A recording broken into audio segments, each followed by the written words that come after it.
নবীজি বলছেন 1400 বছর আগের কথা, 1445 বছর আগের কথা, 1445 বছর আগে নবীজি বলেছেন আজকে, ওই সময় আজকে ইয়াজুজ আর মাজুজের যে দেয়ালের কথা মনে আছে?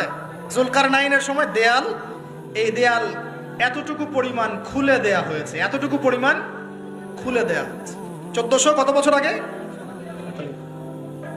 নবী সাল্লাল্লাহু আলাইহি ওয়াসাল্লাম একদিন ঘুম থেকে উঠলেন ভয়ে পেয়ে, আতঙ্কিত। নবীজি ভয়ে পেয়ে আতঙ্কিত হয়ে ঘুম থেকে উঠে বলছেন লা ইলাহা ইল্লাল্লাহ, লা ইলাহা ইল্লাল্লাহ, ওয়াইলুল লিল আরব, ওয়াইলুল লিল আরব মিন শাররি ক্বাদ ইখতারাব। আরব জাতির জন্য ধ্বংস, আরব জাতির জন্য ধ্বংস।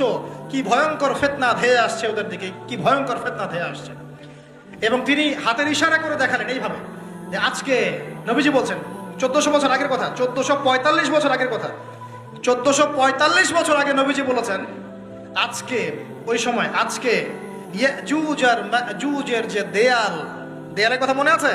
জুলকারনাইনের সময় দেয়াল, এই দেয়াল এতটুকু পরিমাণ খুলে দেয়া হয়েছে, এতটুকু পরিমাণ খুলে দেয়া হয়েছে 1400 কত বছর আগে?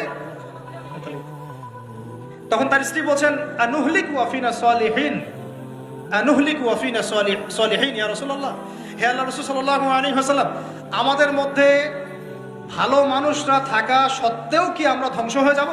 আপনি যে বলছেন ওয়াইলুল লিল আরব, আরবদের জন্য ধ্বংস। নবীজি বলছেন নাম, হ্যাঁ, নাম, হ্যাঁ, ধ্বংস হয়ে যাবে। ইযা কাসুরাতিল খাবাস, যখন নগ্নতা, বেহায়াপনা, অশ্লীলতা সমাজে রন্ধ্রে রন্ধ্রে ছড়িয়ে পড়বে, তখন আলেম জালেম সব ধ্বংস হবে। এই হাদিসটা অকাট্য হাদিস বুখারী মুসলিমের, মানে এটা সহিহ, এটা বিষয়ে কোনো সন্দেহ নেই। তাহলে নবীজি 1445 বছর আগে বলছেন যে আরবদের জন্য ধ্বংস ধেয়ে আসছে, এবং দেয়াল এভাবে খুলে দেয়া হয়েছে। কাদের দেয়াল? ইয়াজুজ আর মাজুজ।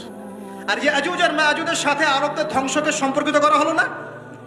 ইয়াজুজ আর মাজুজের সাথে আরবদের ধ্বংসকে সম্পৃক্ত করা হলো এবং বেহায়াপনাকে সম্পৃক্ত করা হলো, তাই না? বুঝতে পারছেন? আরব জাতির ধ্বংসের সাথে ইয়াজুজ মাজুজকে কানেক্টেড করা হলো এবং অশ্লীলতাকে, কি বলেন, অশ্লীলতাকে কানেক্টেড করা হলো।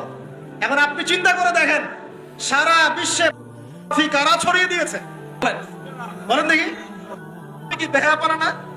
সমাজের ইদা কাসুরাতিল খাবাস, যখন সমাজের রন্ধ্রে রন্ধ্রে বেহায়াপনা ছড়িয়ে পড়ে নাই? মিলান, হাদিসটা মিলান। সমাজের এই মেয়েদের, এই যে ফ্যামিলিস্ট রেভলিউশন কারা ছড়িয়ে দিয়েছে? ফ্যামিলিস্ট রেভলিউশন কারা ছড়িয়ে দিয়েছে? ওরা। সমাজে মেয়ে ছেলে একসাথে চলবে একই পোশাকে, কারা ছড়িয়ে দিয়েছে? সমাজে মেয়েদের বেপরদায় চলার এই সংস্কৃতি কারা ছড়িয়ে দিয়েছে? মাদক আর সুদের সংস্কৃতি কারা ছড়িয়ে দিয়েছে? জেনা, ব্যভিচার, পর্নোগ্রাফি, এগুলো কারা ছড়িয়ে দিয়েছে? এটাই ওই যে খুলে দেয়া হয়েছে। এটা আমার ব্যাখ্যা, এটা আমার বুঝ। পৃথিবীর এমন কোন রাষ্ট্র বাকি রাখে নাই তারা এগুলো ছড়াতে, এমন কোন রাষ্ট্র বাকি নেই। তাহলে সব জায়গায় ছড়িয়ে পড়বে না ইয়াজুজ মাজুজের ফিতনা? ছড়িয়ে পড়েছে। আল্লাহ পাক আমাদেরকে এই সীমা গোলক ধাঁধা থেকে হেফাজত করুন। আমি আমাদের সংস্কৃতি নিয়ে আমরা বুক ফুলায় বাঁচবো ইনশাআল্লাহ, আমাদের সংস্কৃতি নিয়ে আমরা চলবো ইনশাআল্লাহ।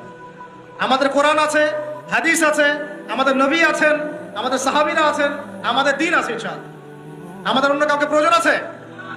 এই যে প্রযুক্তিগত কথাগুলো বললাম, একটু মাথা খাটান, এগুলো আমরাই তৈরি করতে পারবো ইনশাআল্লাহ। সব ঢেলে সাজানো যাবে ইনশাআল্লাহ তাআলা। আল্লাহ পাক আমাদেরকে বোঝার তৌফিক দান করুন।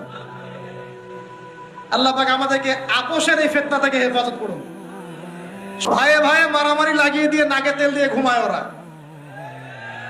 ভাইয়ে ভাইয়ে মারামারি লাগিয়ে দিয়েছে, ভাই ভাই, মুসলিম মুসলিম, ভাই ভাই, ওরা এখন মারামারি কর, আমরা নাকে তেল দিয়ে ঘুমাই। এই হলো অবস্থা।